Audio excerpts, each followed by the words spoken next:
Angelica Cheyenne, aka the Chocolate Diva. I'm here with Jaylon Musa. And this is the Chocolate Diva Talk Show. Stay tuned.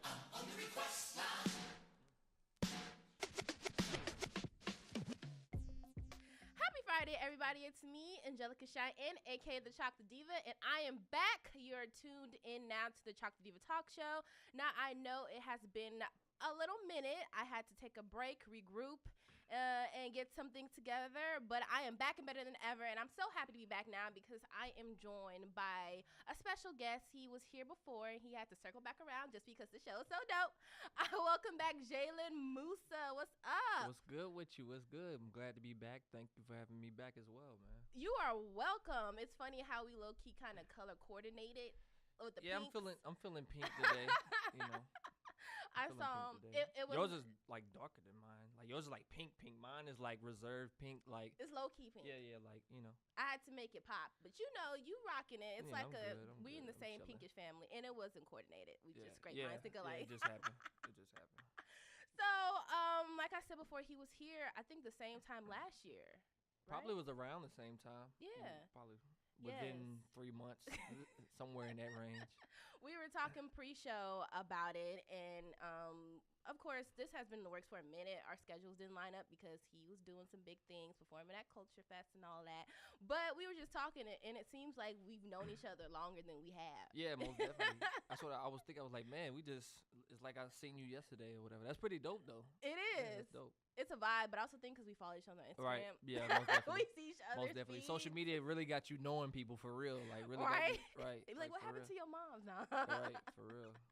Well, let's get into all the new poppiness that you got going on. So you were performing around on 420. Yeah. At the Radiant Culture Fest. How was that? Well, actually, I had to miss that show for personal reasons. So, oh, no. But yeah, we steady building on setting up more shows or whatever. So. Yeah, we just had to cancel that, and now we working on certain things as far as like tours and stuff for the back of the year, and continuing to move on, and probably about to start working on some new music soon too. So happy to just be living and still being a musician, man. It just feels good or whatever, and the fact that I'm able to even have shows and stuff like that, you know what I'm saying? It documents my growth, so I'm happy, man. Really, I mean, hopefully why you had to miss wasn't nothing major. No, it wasn't nothing like death or nothing like that. Okay, but it didn't mean like no one's got sick or hurt. No. Okay, well that's good. I mean, sometimes you just got to take a step back. Yeah, most definitely. 100%. But it's good that everything's working out. You definitely have a lot of stuff popping off. Almighty, even though that's not a new album, it's your new month and a album. half. Yeah, month and a half. So pretty much. We definitely gonna get into that, but before we get into all of that, we have to start with what I like to call an icebreaker. Now, normally, y'all, if y'all been following me for a minute, you know I do my Fun Fact Friday. But since he's already been here before, I wanted to stir it up and try something new. And this is gonna be called Pop the Cork. Get it? Pop the cork. You know, like cork. Yeah, I got you. I mean, I thought it was funny. I like pop puns. Pop that cork. For those who don't know what cork means or thinking about the actual cork you have online, cork just means a peculiar behavior or habit. So for you, what is a weird or overall different habit that you have? Different habit that I have. Different habit. I used to smell my hands often. That was weird. What do you mean? Literally smell my hands. Like just random points, or if you touch something? Like literally if I touch something, I would have to smell that shit like 5 times. But that ain't really habit though. That's just like, I don't know. But I don't know if I really have too many habits now that I can think of. But as a kid, I used to walk around smelling my hands. That's just like on some weirdo shit. Like for real. Like if you probably would have seen me, be like, yo, what do you got going on? Like for real. Yeah, I was wild. But that was a habit the hardest habit I had to break, like smelling my hands. How long did that occur? Like months. From what age? Oh, okay, so it wasn't years. Probably somewhere around like 8 to 12 or something like that. No, but not like 3 years. Okay. But I'm saying like I probably was in that age, and I don't even know how that happened, yo. I just started smelling my hands. I don't know. I just think sometimes we do things and they're just maybe comforting, and so we keep doing it, and we don't really even realize it's just like a subconscious thing. I realized I was doing it, but I was enjoying it. That's how like weird it was. I was like it ain't like I was like, yes, I get to smell my hands, but it was like I might be playing a game, like all right. That's I'm really about to get in. You know what I'm saying? But yeah, that was super weird. okay. Well, you have it here. He used to be a hand sniffer. Yes. I don't necessarily know if that's a good or bad thing. I guess it depends on what's on your hands. Well, However, you thanks. right about that. Thanks. For real. Thanks for that revelation. Yeah. So let's get into this recently released Almighty album, which Yes. I listened to in full. Oh, really? You know this. Nah, I'm playing with you. I'm playing with No, but in all seriousness, I really enjoyed your birth EP. So I'm like, usually what happens with artists, they find their niche and they maintain, Mhm. or they decide that's too much like me. I want to come out with something different. I feel like when an artist knows who they are as an artist and they just grow and make their music even more like better, and that's like a loose word because greatness is greatness, but I felt like you're now on a different level. I appreciate that. You're welcome. Thank you. It was very intense. Very intense. It reminded me of Black Thought's recent album, Streams of Thoughts, Volume 2. I've heard it. Yes, it's very well crafted, prolific, very, very passionate. Appreciate that. So what motivated you to write such a declarative album? I think just where I was at the time, and I think just my environment and the environment on the internet as well.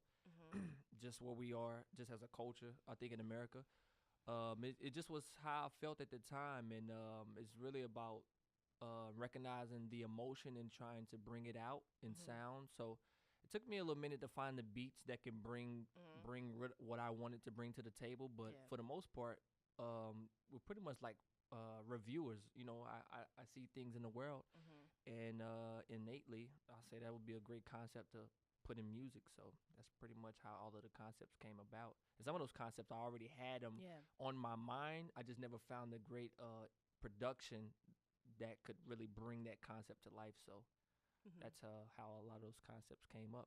You know, perfect timing with just finding the beats. I will agree with you.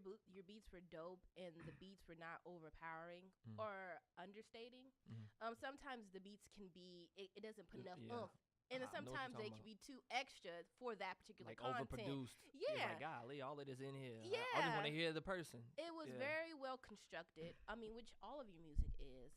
But I feel like because you centered this album around so many controversial and so many topics that are not really talked about, they're kind of overlooked.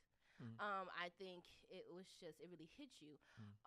But what are the common issues that you have witnessed? Because like you said, you are kind of mindful of a lot of things. So what were the issues, in particular with the millennial generation and Gen Z and Black millennials and Gen Z? What were the issues that you felt like needed to have light shed on? I think just Black confidence. Just looking at the media, like the media doesn't like say it's biased. It just shows you it's biased in certain things. Yeah. Like it shows you things that like mess with your psychology. And so what music does the same thing. So I think that I owe my community to partake in putting that type of stuff in the music just to like combat that, because if you let the media just tell the story, like it could really like put our kids mentally in a state that wouldn't be productive for us as a community. I think women. I didn't like just have a song just straight women, but I know just like certain things like respect the Black woman. Right. In a time right now, I think women as a whole not, they're respected, but we still have a long way to go.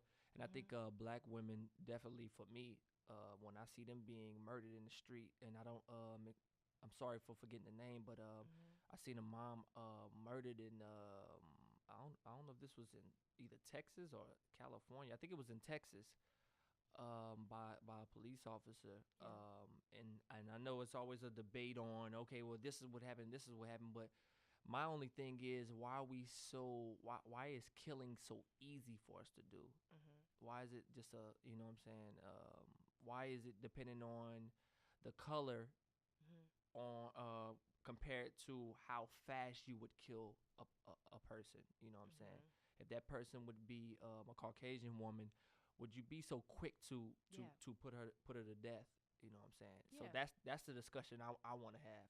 Not whether that person is right or wrong, whether it was fighting back or doing whatever, but why does it seem like you're so quick to put bodies so disposable? why is it so quick to put that body down compared to another race? You know what I'm saying? So that's and I think that is I mean, that's legitimate, and like you said, your album is not really pinpointing a specific person, but it's just opening thought around certain people, which I think is good because your music is not antagonistic, which sometimes could be the misconception when people listen. It's like, oh, you're pointing the finger. What about XYZ?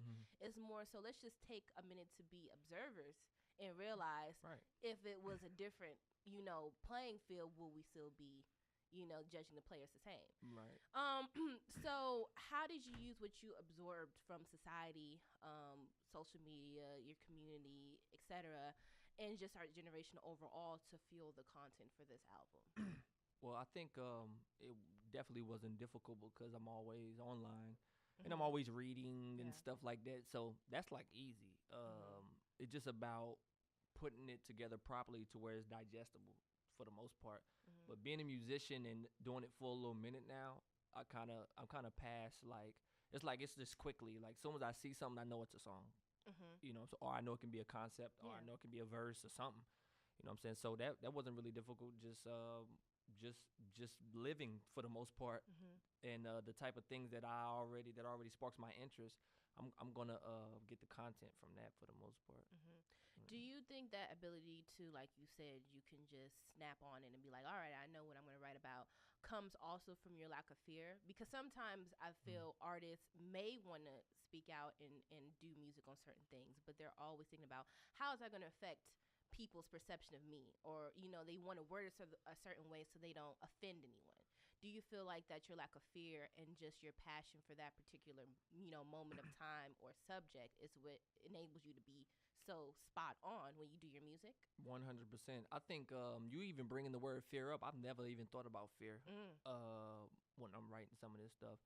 Now, I think about what comes with the bigger I get as an artist. Obviously, that whatever the light will be more radiant on what I'm saying. So I'm pretty sure there'll be things that come with that, but I mean, that doesn't stop me from doing what I do. I think I've learned from a lot of our ancestors, and the things that I care about is going to be said. So fear is an enabler. So I really don't got time for fear. You know what I'm saying? It's like fear gonna have to take a back seat. Yeah, whatever gonna happen anyway. Right. You know what I'm saying? I'm not just about to be sitting back when I'm seeing people like me being treated that way. That's just not even that's not my character. You know what I'm saying? So So when it comes to what you view or just what you hear, what you read, because your album has common themes, like a lot of amazing albums. It has like one distinct meaning, and it's expressed in different instances, in different ways. So for you, what is the common things that you see repetitively that really just makes you like, okay, this needs to be talked about and eventually change? It's really grinding my gears that this keeps happening and no one's talking about it. Right. The easy ones, obviously, the way that people of color are treated. That's the easy ones. Women is another easy one. The way that women are treated. Even now, thinking about the abortion thing. Oh wow, yeah. Like where the Alabama people are making decisions for women that are not even women, and it doesn't matter the reason that you say it should happen. It's not you're not a woman. Right. You know what I'm saying? 100%. Yeah, it's like it doesn't matter why this is whatever. You're not a woman. You shouldn't have the power to be able to make that decision. I think entrepreneurship is pretty popular now. Yeah. I think with artists, I didn't stress this just in my music like just a lot, but just like being intelligent as far as like how you move just as an artist. I think that's something in there. I just think that just being intelligent, just being sharp and on a swivel. I think that being an artist, or depending on how big you are, you can get drunk on everything around you. Like your ego can really take over, and you can just lose sight of who you are as a person, and that can cause you, whether it's cause you your peace and in a lot of instances it causes artists their life. So I think that it's just many things. And now thinking about the album, because there's so much going on in the album, and the funny thing about it, I don't listen to the album a lot. Oh, really? Yeah. So you're bringing up things, and I'm actually having to re go over them to an extent. And I wrote it. Yeah. But usually when I put out product, I kind of stand away from it. And my supporters, I'll answer questions, through DM or through comments from them. But when I put the piece out, I like to kind of take a step back from it and just keep it moving. Is that because you don't want to get into the cycle of over critiquing or over analyzing your own work to the point where you maybe question it in a way? I think unconsciously and consciously, critiquing is big. Like when I hear it, you hear critiques just like anything. Anything you do, once you keep looking over it, you're going to find critiques. Yeah. So that's kind of the reason. And I think that's the main reason. Mm-hmm. In the midst of, like you said, things that are popular, entrepreneurship, being enlightened, intelligent, or woke, in slang terms, and things in these movements that are positively created, do you sometimes think, because you have like sort of a love-hate relationship, I feel like, with social media, like it has its negatives, but I feel like in the way sometimes you describe in this almighty album, it's ways that like you're utilizing it can be very positive. Do you feel like that with these sort of positive things that are becoming trending, they're sort of losing their value because they're becoming like over like just being extra in terms of like overly used? Oh yeah, anything. That's just us as humans, period. Yeah. Anything that gets hot, it's going to get just used out. Yes. Or whatever. So definitely, yeah, I would say that. And that's something that's inevitable, though. So you really just take it and just, don't spend too much time on it. It just depends on the impact of whatever the discussion is of what's being overused. But, yeah, I think that, but it's not like that. In the grand scheme of things, it's not that big of a deal, but it's big enough of a deal to be acknowledged, but it's not big enough a deal to just sit there and dwell on it but so long. No, I do agree with you. I feel like that you are a advocate of just moving forward and not really focusing on too many trivial things, right? Which is good. So what was your overall intent when you released this? Like I feel like artists have like a certain idea of how they want it to happen when people receive their work. I think just to get people to think with the album, I think the album is just the way that I feel. But think about me as a person. As long as we can get to truth, I don't care if I'm wrong, right, or whatever. So I think it's just to get people to sit down and think. And I think it's natural to be in a group thinking mindset because naturally we're like animals. Like naturally we have our own packs. But for the most part, I think that the fact that we are conscious of it, or some of us are conscious of like understanding, like sometime I will group think because I'm around people. I think when we get alone, we just need to really reflect on how we feel about things and really like have a detailed like thought or thinking process on how do I truly feel about these things, and do I just feel this way because I see everybody on social media feeling this way. So I think with the album, the things that I'm talking about, it's just to see how you feel about it. Yeah. And I usually get that feedback. I feel this way, or I might, somebody might tell me they feel opposite, which is cool. Yeah. The thing is to just get you to think. Period. Exactly. You know what I'm saying? So it's a win-win for me. You know what I'm saying? You thought, oh, cool, all right, we good then. I feel like you're at a point where you're very expressive, even if it's not something that is most commonly expressed. Because like you said, in society, I think we just get used to not really going outside of the box. Not, we're not clones, but we just get used to not really stepping outside of a certain mindset because we don't look different or awkward. Right. We don't like change to an extent, too. Yeah, we don't like change. Yeah, I mean, we like to, keep things simple and have things remain the same. So do you feel like within your music, alongside getting people to think, outside of the main group, do you think it helps people feel confident enough to express their different thoughts? 100%. And that's what I'm really for. Like, the bigger I get, I'm actually going to like throw throw events to where we can sit around and just like talk, like people just have their point of views and stuff like that. That's something that I can see myself doing, because I think it brings peace to the soul to be able to express how you truly feel without worrying about being judged to an extent. But the only thing that, depending on your setting, is for the most part, you're just worrying about being judged and worrying about being shunned out. So I think that if it's not extreme, and that's still subjective, like people may say something that's just out of just like, no, nobody's gonna stand for that. Like we own your ass if you say that. But for the most part, today you can't say nothing without it being just intense, and it's like, if we actually just remain calm and see the point of view of what that is, doesn't mean that we'll agree. I think that we'll be able to get more done. But I think that the emotions and the tension is so high in the country as of right now that it's a very, very tough task. Yeah. I have hope that the pendulum will swing back, Right. Yeah. For real. Yeah. But like you said, in the current state that we are in, it's a lot of high passion. And people are really on people, when they feel that they are speaking out of turn, for a lack of a better word. Right. Now it is Freestyle Friday time, and I know you are not shy to freestyling at all. Yeah, put something on. Because you are the freestyle champion. So let's get into this right now. Turn me up a little bit with the music a little bit. Late y'all, stand up, Jaylon Musa, man.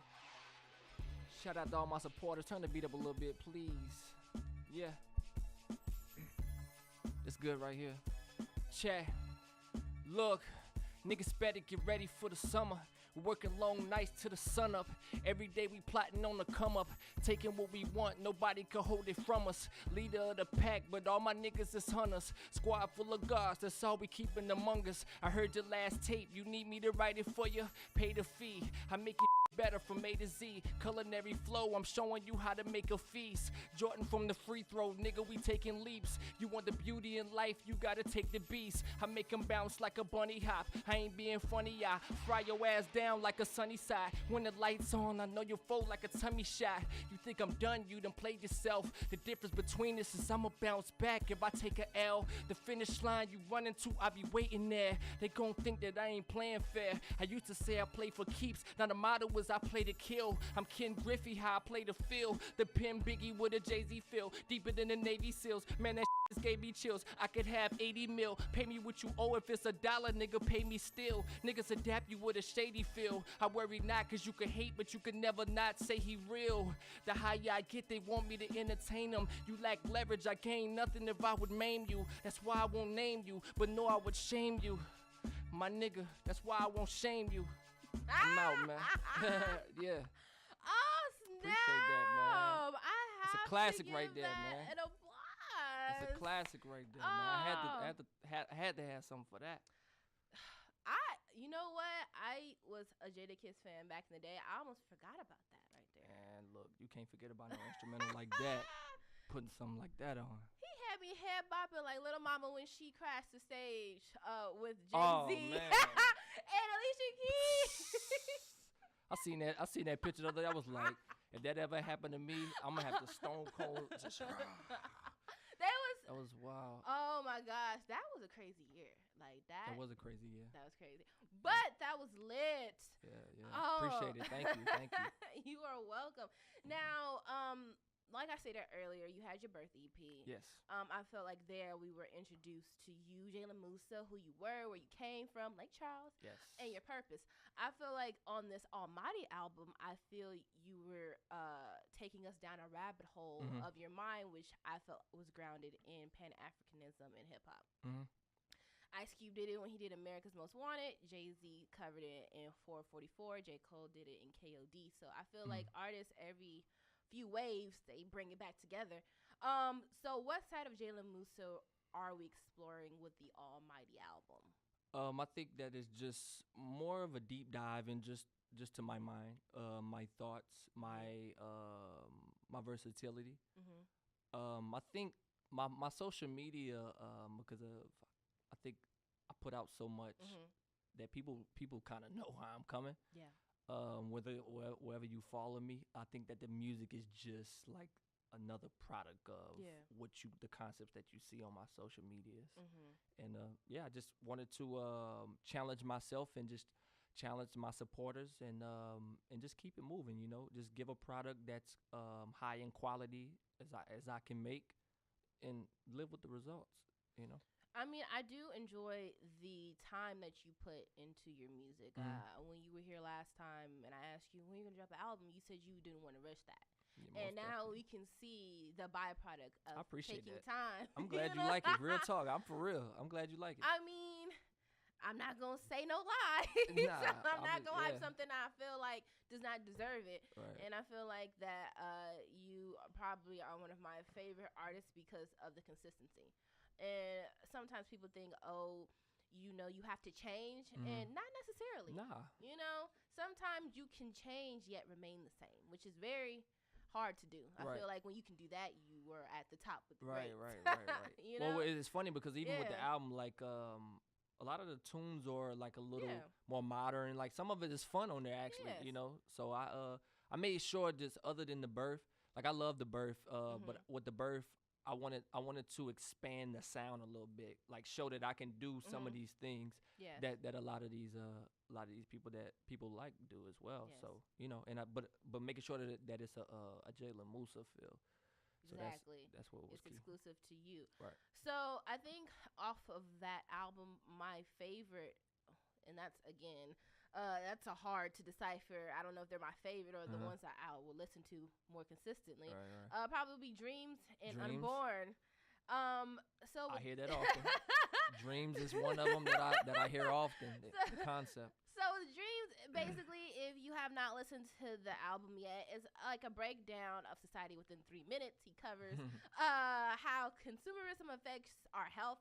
Are the flaws in our education system, how society keeps its control within certain subcategories. In Unborn, I had to listen to it Hold on, twice. wait. Yeah. Malcolm X in Dreams. Yes. I'm talking to Malcolm X. Aha! I was going to get to that. Oh, okay. Rest in peace to the ancestor, my hero, Malcolm X. But continue. But yes, also Malcolm X. I forgot to mention I was wrapped up in Dream with Malcolm X. But also, in Unborn, I almost thought you had a baby. And then I was like, wait. You're the second person that I've heard say that. And it's like, yo, no. I was like, and I listened to it. I was like, oh, no. He's talking to his future children or the children he's waiting. He's raising children. Metaphorically. Right. But in the Unborn song, one of the lines that got me the most was a drug named social media got people tweaking. Men get the label of boss for how they diamonds glisten. I was like, that's really insightful. Yeah. I almost felt triggered, like, ooh. What's interesting, that song is the one that is kind of difficult for me to listen to the most. Why is that? I don't know if it makes me. I think it makes me sad that I want to have children, but I know what they're possibly coming into, and the fear of always being able to protect them. Yeah. So it's like, you think about what your children are coming into, like. You want your children to be as safe as possible. I can only imagine. Yeah. And thinking about what we are as a country, it's like, man, bringing children into this. Sometimes that's a thought. I think that's a real thing for people who don't have children. Yeah. And so when I listen to it, it kind of gives me like a funeralistic sound, like vibe. Like it kind of makes me sad a little bit. I feel like the undertones are solemn, but I feel overall the intention of what you want your children to be and how you want to instill the certain values in them is the positive part of the song. So it's like a double-edged sword, you know? But let's get into this Malcolm X dream. Yes. Was it real? It wasn't a dream, but it was a vision. Like what's interesting about me, I don't remember my dreams as much as I did when I was a kid. I used to dream a lot, even my early like teenage years, but now it's like I think that I consume so much content, my brain's racing so much excuse me, that I have just visions. Like, how you daydream and like something like very like cinematic may come to your mind. Yeah. I think that this vision wasn't just the average vision, and that's how that came about. Just what happened was like me and I seen Malcolm X's face like in a parlor with like with a smoky atmosphere. So if you can picture a man in like a parlor, but and you're seeing through my eyes though, so you're seeing like first person. And I just seen him how Malcolm was, just very firm, very groomed. Upstanding, And just him in a smoky parlor and at the table. And I just had to run with that. I was like, nah, this means something. So I just explored what I could do with that vision. And the thing about it, just because I didn't have the lyrics and all of that right then, that stuff was already in me. That channel, Malcolm, which is an ancestor that I definitely like try to channel and try to, gain knowledge from. Yeah. For me to be able to do that, it was already in my DNA. It was already in my music DNA or whatever we want to call it. It came through me. It came from him, I believe. But that energy, I'm just, I can't even like I'm catching the chills now. That's why I'm like, I don't even know how to explain it. How it even came that way. It's like I didn't even have control of the pen. Yeah. It's like Malcolm wrote it to an extent, So it's like it was what he wanted me to say, or this is the conversation that he had with me, or something like that. Like it was pretty dope of an experience to write it. It definitely sounds unworldly. I think that when you are very aware, you're able to be receptive of certain messages. So I definitely think that was illustrated within that song. So because you are a person who likes to acknowledge the dark side of social media, how do you feel that social media and hip hop is intersecting?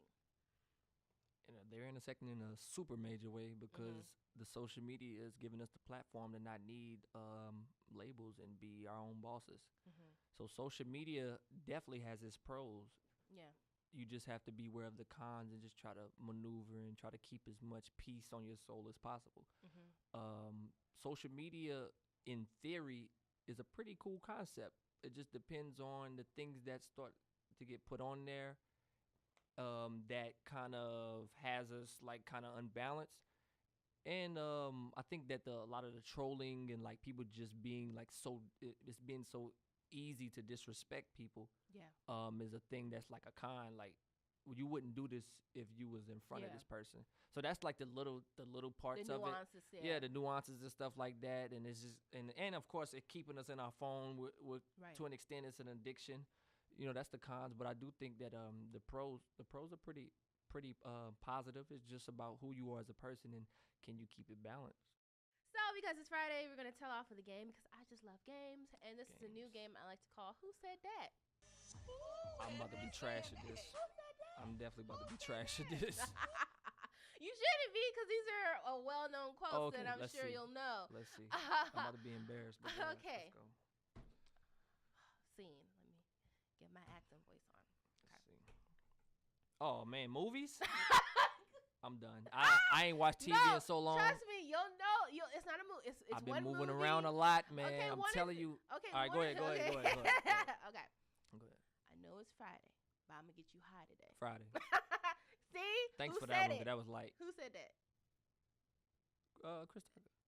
Smokey. Okay. Yeah. Okay. Education is the passport to the future, for tomorrow belongs to those who prepare for it today. Say it again. Education is the passport to the future, for tomorrow belongs to those who prepare for it today. I don't know that one. You just had a dream about him. Malcolm X? Oh, okay. Okay. This is Jesus Christ. This is Forgive me. This is a hard one. Okay. Okay. Whatever you're doing, whatever you got going on, it has nothing to do with nobody else. You got to get this. Give me a hint. He's wearing pink. Hold on, wait. Say that again. Nah, me. I got you. Say it again, though. Actually, say it again. Whatever you're doing, whatever you got going on, it has nothing to do with nobody else. I like that guy. He's smart, right? I like that guy. That guy's a genius. Okay, well, that concludes our show. Thank you so much for restopping by. That was pretty fun, actually. You got me with my own shit. Like, I'm like, that was wild. Interesting. That shows you how much my mind is just on to the next. You know like, what I'm I saying? can't remember what I said. Right. Real. I'm like, that's why this interview's on tape. Right. For real.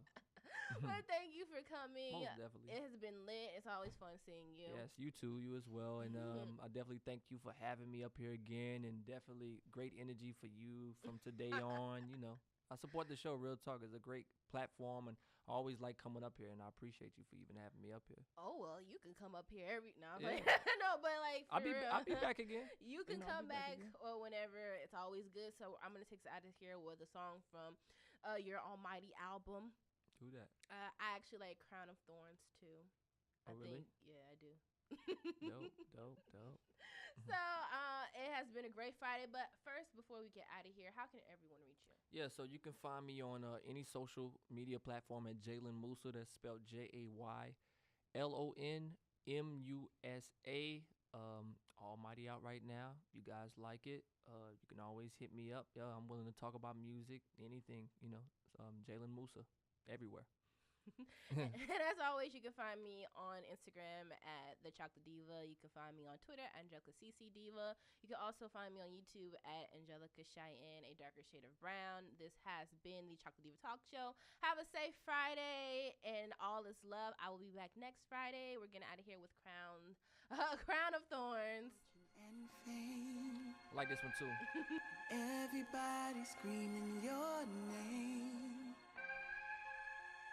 But do you want to risk it all, or come into your eternal downward fall? 'Cause things ain't always what they seem.